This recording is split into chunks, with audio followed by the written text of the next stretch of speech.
কথা উচ্চারণ করবেন।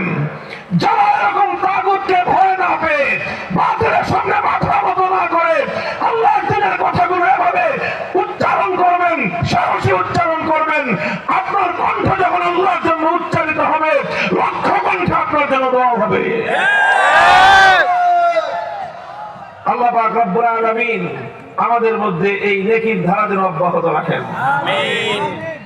মুহতারাম হাজিরিন, আমি আপনাদের সম্মুখে কোরআনে পাকের সূরাতুল জুমার একটি আয়াত তেলাওয়াত করেছি।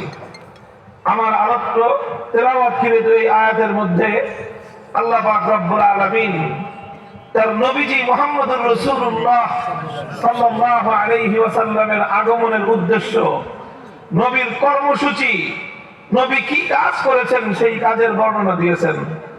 যে আল্লাহর নবী, বিশ্ব নবী, মানবতার নবী, বিশ্ব মানবতার মুক্তির দূত নবী মুহাম্মদুর রাসূলুল্লাহ সাল্লাল্লাহু আলাইহি ওয়াসাল্লাম, তিনি তো একটা বিপ্লব সাধন করেছিলেন। পৃথিবীতে তিনি একটা আমূল পরিবর্তন এনেছিলেন। তিনি যেই যুগে এসেছিলেন সেই যুগটাকে বলা হতো আইয়ামে জাহিলিয়া, বর্বরতার যুগ, অন্ধকারের যুগ, দ্য এজ অফ ডার্কনেস, অন্ধকারের যুগ। আল্লাহর নবী সেই যুগটাকে পরিবর্তন করেছিলেন। কেমন পরিবর্তন? বিশ্ব সভ্যতা সবচেয়ে আলোকিত যুগে তিনি পরিণত করেছিলেন।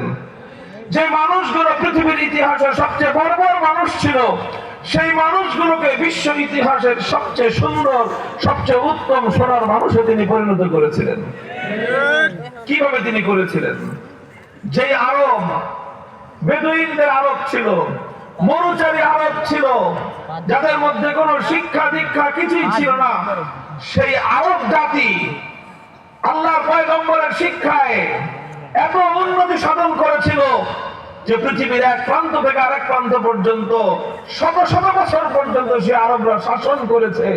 শুধু শাসন করে নাই, সারা দুনিয়াকে তারা সভ্যতা শিখিয়েছে, সারা দুনিয়াকে তারা ভদ্রতা শিখিয়েছে, সারা দুনিয়াকে তারা আলো বিকিরণ করেছে। সেই আরব জাতির আলোয় সারা দুনিয়া উদ্ভাসিত হয়ে গেছে।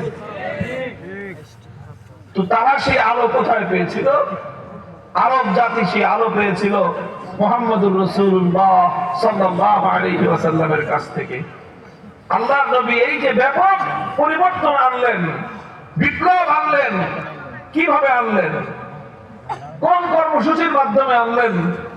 আমার আয়াত তেলাওয়াতকৃত আয়াতের মধ্যে আল্লাহ পাক রব্বুল আলামিন তার নবীর সেই ঐতিহাসিক কর্মসূচির কথা আল্লাহ ঘোষণা করেছেন। 4 দফা কর্মসূচি।